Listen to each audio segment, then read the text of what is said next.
And here we are once again with another episode of Ask a Ghost Hunter with me, your host, ghost hunter and author, Rick Hale. So, right now we are in the middle of a series called Not All Ghosts Are Made the Same. Last week we talked about things like, human spirits and residual haunts, and the kind of common hauntings that you may find that are not physical manifestations of a spirit.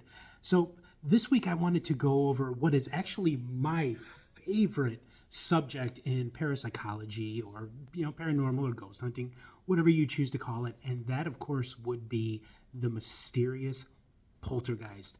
Now the thing with the poltergeist is it's only made more mysterious because nobody can really agree on what it is.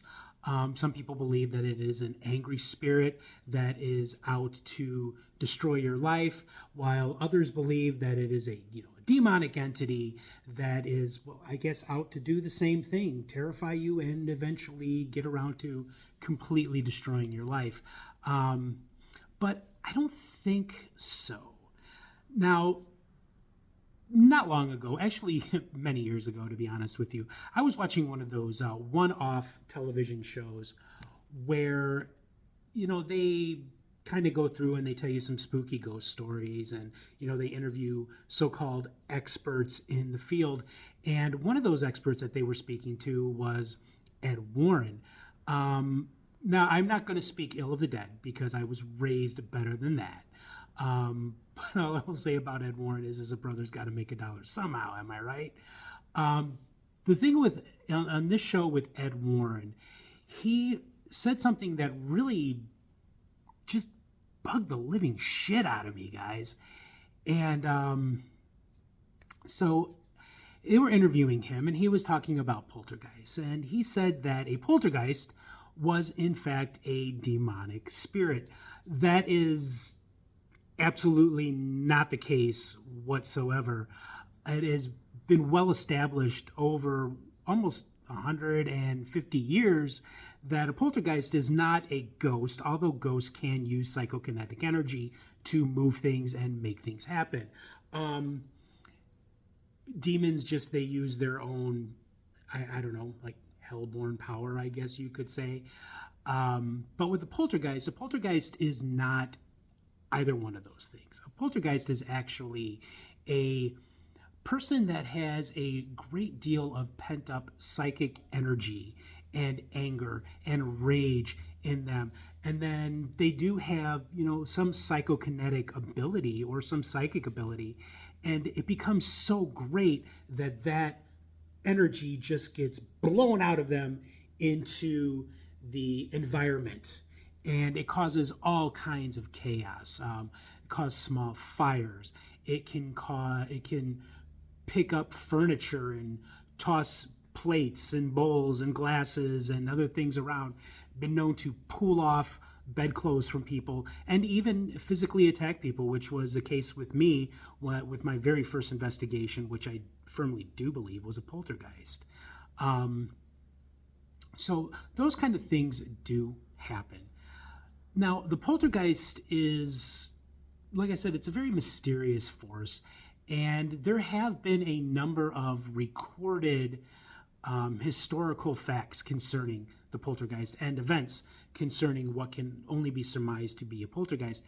And the very first one can be found all the way back in Dark Ages Germany in what was known as Bingen on the Rhine in Bavaria. And this happened in the 9th century. And a family and their farm came under attack by an unexplained force that caused nothing but chaos in their lives. And it would start fires. It would pull bedclothes off of them as they slept. It would physically attack people. It would throw bowls and plates and glasses, whatever, around the house.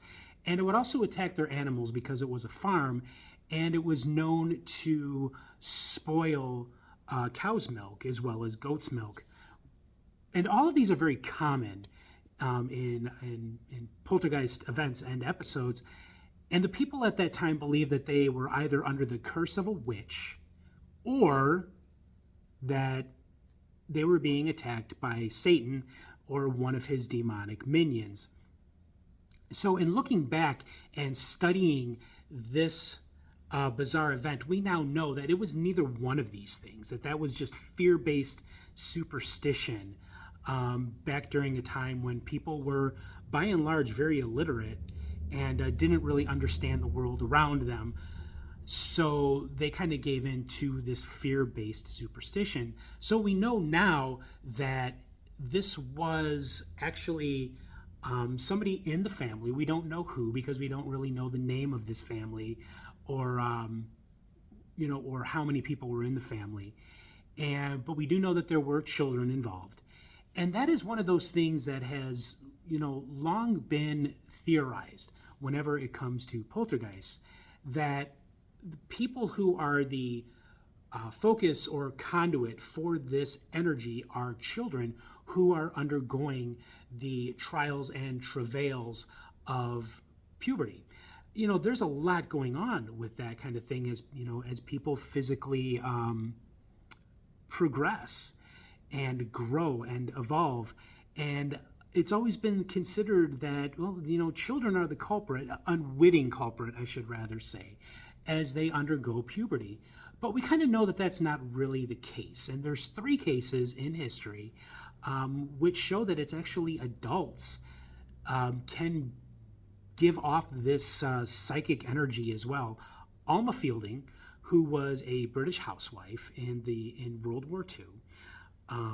A second one happened around in the same year in 1967 in Rosenheim, Germany, in a lawyer's office, where an 18-year-old girl who was going through some really rough times with her family because her family didn't like the young man that she was dating. And she had a lot of pent-up rage and energy that put itself out there and was, causing all kinds of chaos in this lawyer's office. And then another one, which happened in the same year, across the pond in Miami, a young Latino man, I believe he was from Cuba. He was working for one of those really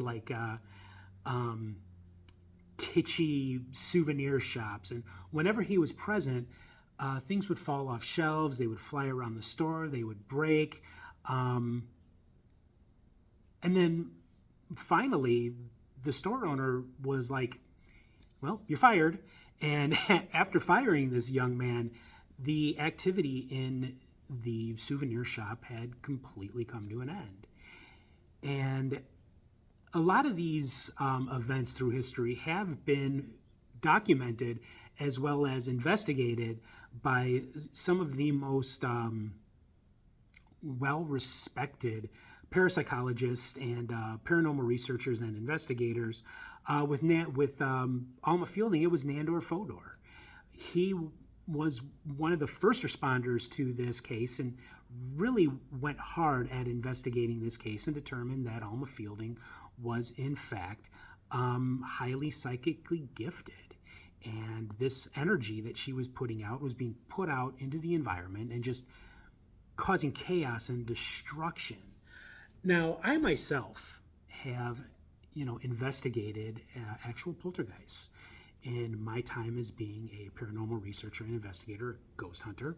And of course, I've spoken about my very first one in length, and that was when I was 17 years old. It was a young girl who was going through some really nasty stuff. And she came to live with a friend of mine. And I was called over there because things were moving, stuff was being thrown, things were breaking. And she actually was able to manifest a thought form that actually pushed me down. The second one was actually a little bit more fairly recent. It was maybe 10 or 12 years ago. And I didn't even have to go to this person's house to investigate. I was actually able to do this over the phone. And I wrote about it in one of my books, Behold, Shocking True Tales of Terror, and some other spooky stuff. But I will speak about it here as well because I really do think that it's one of those unknown cases that the whole world will never really know about. But I want you guys to know about it. So I got a call from my friend of mine, a colleague who is a psychic medium. I'm not a psychic medium, by the way. but she was also a paranormal investigator as well, stating that this woman had just got out of a horrible marriage with an abusive husband, and she, moved into her own place, was broke, and she was the primary caregiver to her daughter, who was special needs. Her daughter was autistic. And shortly after moving into this house, she experienced all the chaos and horror that you could imagine that is involved with poltergeists, or even a haunting for that matter. There would be this bizarre wind that would suddenly blow through the house and blow things off walls and blow things over. Plates would be moved, furniture would be moved. There were strange lights that were seen going around the house. Now, she called in a paranormal investigation team. We'll call them that for lack of a better term, but I won't say their name because I just don't feel like being sued, because I don't even think they're even around anymore anyways. But when they came and investigated her home, they told this woman that her house was infested with demons and that her daughter, who was special needs and autistic, was possessed by the devil. Now, when I heard this made me unbelievably angry to even suggest that a person who was special needs or autistic or had Down syndrome, whatever, is possessed by something evil, again, is one of those things that sets this research and field of investigation back decades, if not centuries. So while speaking to this woman on the phone, I explained to her, I said that I don't think that you are dealing with a ghost. I don't think that you are dealing with a demon, and I really honestly don't believe for a second that your daughter is possessed by the devil. I said what is probably going on is you are dealing with a poltergeist. And I explained to her what a poltergeist was. And I explained to her that it was my belief that her, not her daughter, was the focus or the conduit of this psychic energy because of everything that she was going through. So I took a page from the book of Nandor Fodor, who was a psychologist, and I explained to her that all she needed to do was talk about her problems, talk about her stresses, talk about all the things that are going on in her life. So I suggested that she contact her work, her human resources, and ask if they have an employee assistance program to speak with a therapist or speak with a licensed clinical social worker. And that's exactly what she did. She spoke with a licensed clinical social worker, and within 2 weeks of talking about all of her stresses and everything that was bothering her, the activity in her home ceased. It just stopped, came to a complete end, because she was able to unburden herself of those things that were, harming her psychically and mentally. And as far as I know, her and her daughter lived happily ever after. Lost contact with her years ago, but that's okay, as long as she's living her life in the best way that she possibly can and taking care of her daughter. That is what matters to me as a ghost hunter and a paranormal investigator. We always say we're out there to help. That was offering somebody real help. So, to recap, poltergeists are not demons. Poltergeists are not ghosts. Poltergeist is nothing but pent-up psychic energy that is pushed out from a person into the physical environment and can cause all kinds of chaos. And that's exactly what it is. And I think that this is one of those things where real science and psychology does come into play, and it can be used. So stick around. I'll be back next week with our third and final installment of Not All Ghosts Are Made the Same, and we're going to be talking about demons. So again, thank you.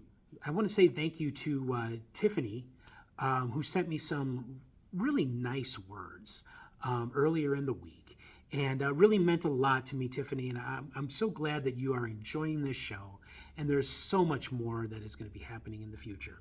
So as always, Thank you for watching. Stay spooky, my friends.